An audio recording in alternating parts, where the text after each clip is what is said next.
Hello and welcome to Classic Games Revisited. I'm your host Dami, and today we are reviewing Section Z for the Nintendo NES. Section Z is a Capcom title released in 1987, and at first glance, if you don't know anything about the game, it looks like a space robo kind of shooter. And that's not far off. It does take place in space. It is a shooter. And you are either a robot or a astronaut in some kind of robo suit or something along those lines. It was originally released as an arcade title by the same name.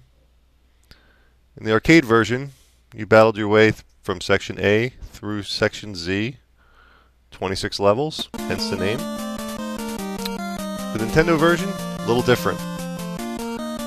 Capcom was good for taking an excellent arcade game and porting it to be a completely different game. It wasn't really truly a port, and this is very true with Section Z.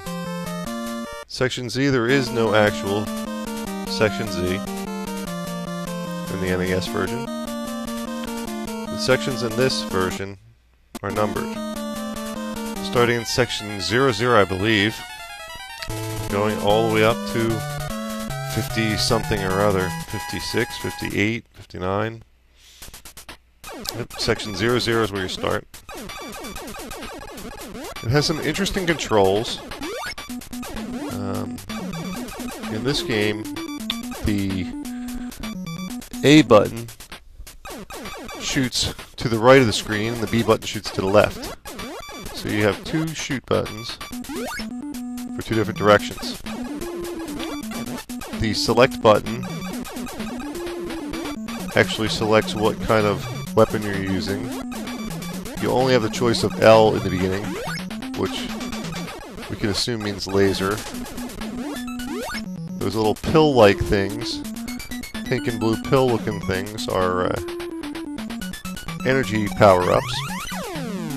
You travel through these little sections, shooting at all different kinds of space aliens, or robots, or whatever you would want to call them, turreted guns and what have you.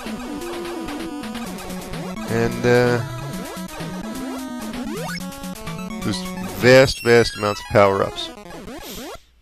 You can get missiles, lasers, three-directional spray guns, all kinds of different good power-ups. Little orbiting volleyball-looking things that destroy everything in their path. This game is not short on power-ups. What it is short on, though, is a game flow and a sense of purpose. Section Z is one of those games that when I first played back in 1987, I was perplexed. I could not figure out what I was supposed to be doing. It seemed rather maze-like. The maze didn't make much sense. You'd progress a certain level, maybe 5 or 6 levels in, and then you'd all of a sudden pick the wrong transporter and be back 3 levels before. It's rather frustrating. To top off that frustration, you have an energy bar, and your energy bar deducts points if you get shot, but if you touch an enemy, you die. Instant death. And also if you get hung up on the scrolling background and reach the left side of the screen while hung up on the background, you also die. You only get a couple of lives, I think 2, something along those lines. And after 2 deaths, you're transported all the way back to Section 00. It's a very frustrating game. But if you stick with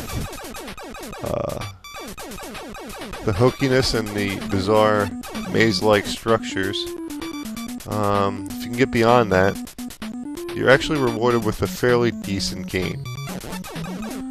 It's reminiscent of Gradius, Life Force, other classical Nintendo side-scrolling shooters, and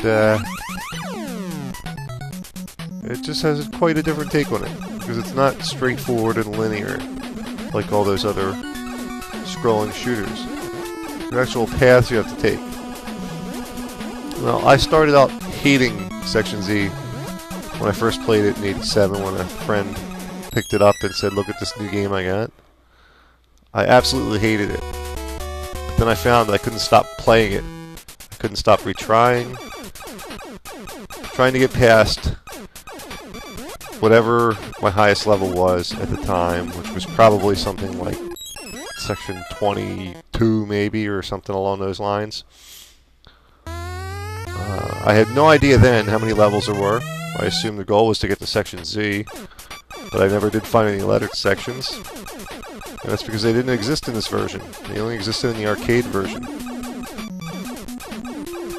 And I had no idea there were 50-some levels. If I would have known that, I would have probably threw the game out the window in frustration. But the internet works wonders for figuring these things out. Finding out how many levels there are on Section Z.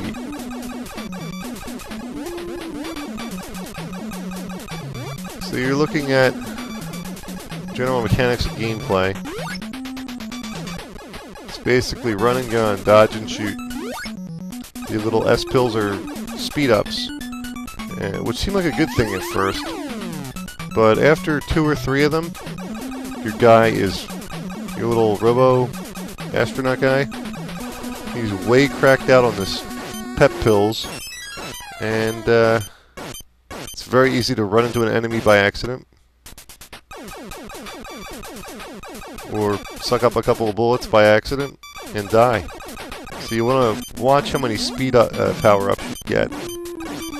Too many, bad combination. It's like drinking too many cups of coffee and smoking crack at the same time. So there you have it, Section Z by Capcom. It's if you like those bizarre space Japanese games, then this one's for you. If you get frustrated easily, then avoid this like the plague. It takes a special kind of person to like Section Z. I wasn't that special kind of person, but over time I turned into that kind of person. I grew to love Section Z. That love is somewhat faded. The game's still playable, but after 3 or 4 run-throughs, I just lost interest. It was too frustrating. So there you have it, Section Z by Capcom. Hope you enjoyed the review. I'm your host, Tommy. Join me again for another episode of Classic Games Revisited.